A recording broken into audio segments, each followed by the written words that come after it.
Lawyers for music mogul Diddy Combs are now asking a federal appeals court in New York to order his immediate release from prison or overturn his conviction on prostitution-related charges. If that does not happen, they want his 4-year sentence sharply reduced.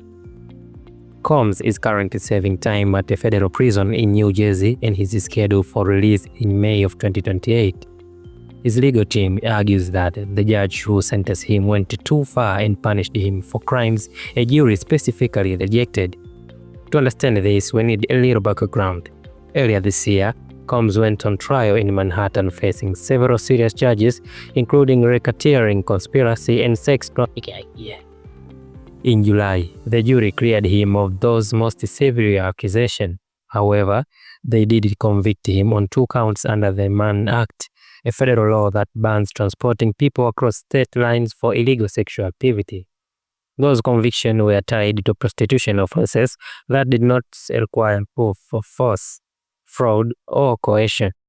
Still, in October, Judge Aaron Subramanian sentenced Combs to 4 years and 2 months in prison.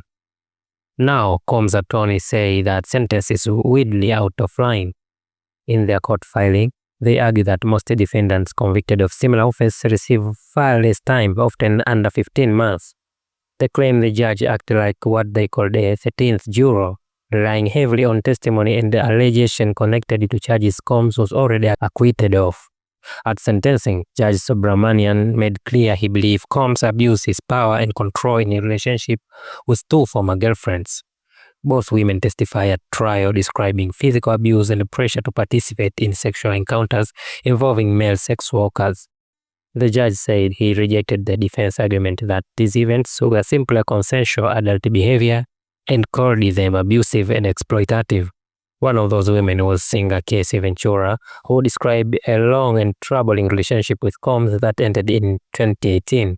Another woman, identified only as Jen, testified about similar experience in more recent years.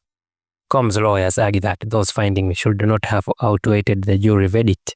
They are now asking the appeals court to step in, reverse the conviction, or at least reduce what they say is the harshest sentence ever imposed in a comparable case. The appeals court has not yet scheduled oral arguments, and the outcome remains uncertain. What is clear is that this case is far from over, and its impact could stretch well beyond 1 month's future.